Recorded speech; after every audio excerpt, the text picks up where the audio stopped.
Hi everyone! Today's video is an unboxing and component overview of The Beast by Studio Midhall. We have just received the base game, the Shattered Isles expansion and the 10 promo cards with the foiled artwork, but today we will only take a look at the base game and the cards. I will make a completely new video for just the expansion. First off, the box looks a little bit smaller than the normal sized square board game boxes, but the side is quite thick, so there's a lot going on in here. Let's open the box. Beast is a hidden movement game for 2 to 4 players. One player plays the beast and the others or the other player plays the hunters. And first off we have the rulebook. It's version 2 as I can see here because it was delivered together with the expansion, so I'm guessing they have made some changes. And it's, I think, 30 pages long. It has information about the characters, some first time playing advice and examples, rules. Of course the list of components here. And beautiful artwork, if I may say so. Next up we have the 3 punch boards, and I can see that there is some assembly required up here for the characters at least, so I will do that and I'll be right back.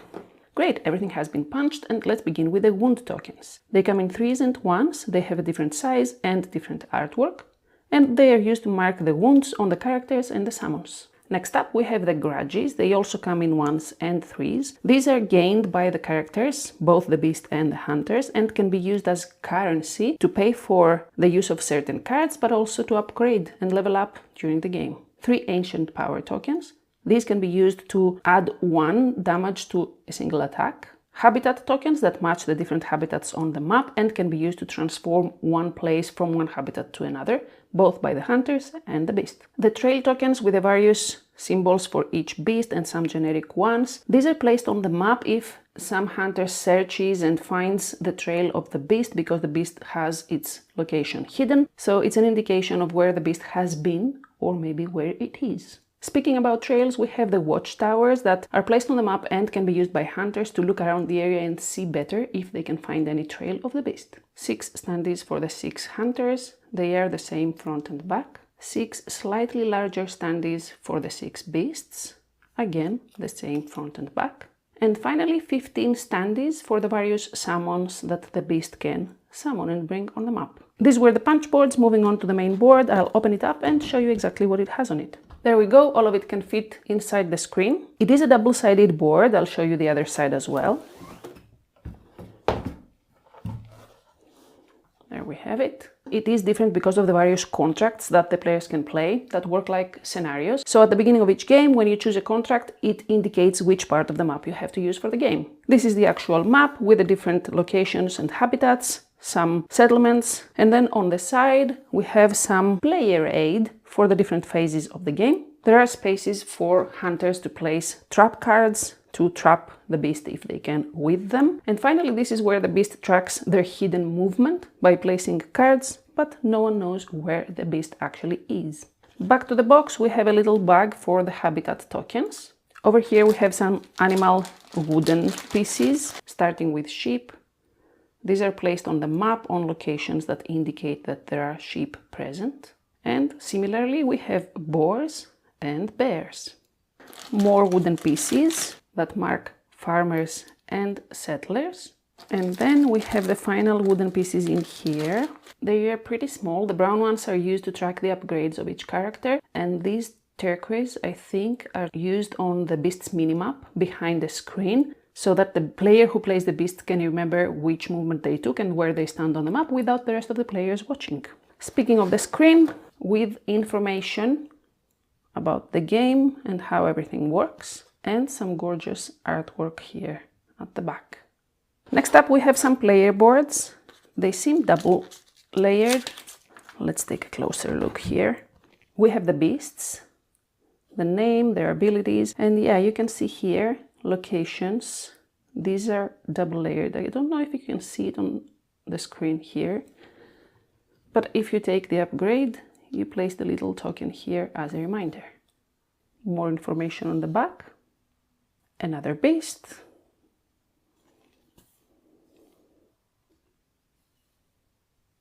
One more.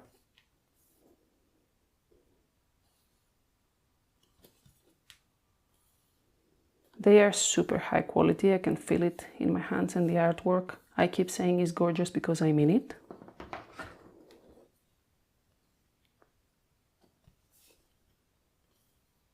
And here we have the little board that the Beast player uses to track their movement on the map. I guess that's where they keep the deck with the cards for the movement. And we have the tokens that I showed you earlier that you can move around the map, but with this edition, they also have a marker here that you can use and write on it. I don't think that was the case in the first version, but this is a dry erase board that you can use throughout the game. And on the back here, it's for the other side of the map.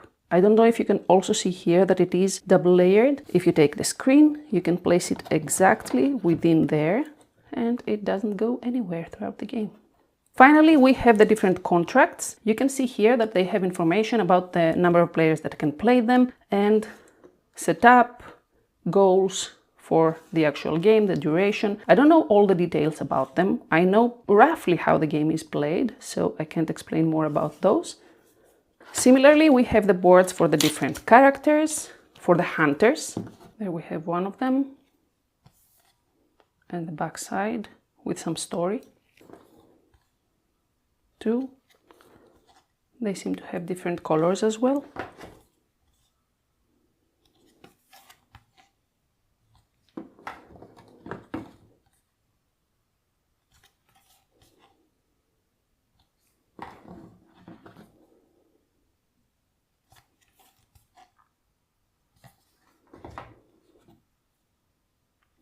These are the different abilities that you can upgrade throughout the game, double layered again. And finally, in here we have a bunch of cards. First off, we have the movement cards that the Beast uses to track their movement. They use these cards face down, but then they turn them face up when they have to prove where they have been while they were hidden. Action cards that both the hunters and the Beast used to take the various actions within the game. These get drafted at the beginning of each round, I think. 6 sets of 3 hunter cards for each hunter. These are the backs, and then we have the fronts. These can only be used by the corresponding hunter. Similarly, 6 sets of 4 cards for each Beast, the backs and the fronts, with abilities that only the specific Beast can use. Hunter item cards that can be gathered by the hunters to gain special abilities, but these can be used by any hunter. And beastly talents that can only be acquired by the Beast, but they are not specific to each Beast. They can be used by any Beast.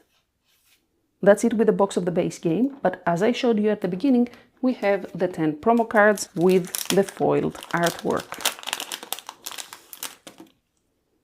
Mind you that these are both for the base game, the Shattered Isles expansion and the Great Hunt expansion. And imagine seeing those in person. I'm pretty sure you can catch a glimpse of how gorgeous the artwork is. The other side is simple artwork.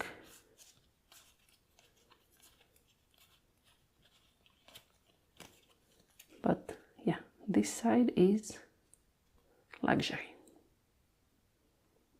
That's it, that's all I had to show you today. I will make an unboxing of the Shattered Isles expansion very soon, so stay tuned for that. Subscribe if you haven't already to get a notification as soon as I upload the video. And yeah, let me know in the comments below if you'd like more information or less information during the unboxings. I'm always looking for ideas to make the videos even better for you. In any case, thank you for watching. I hope to see you in the next one. Until then, bye.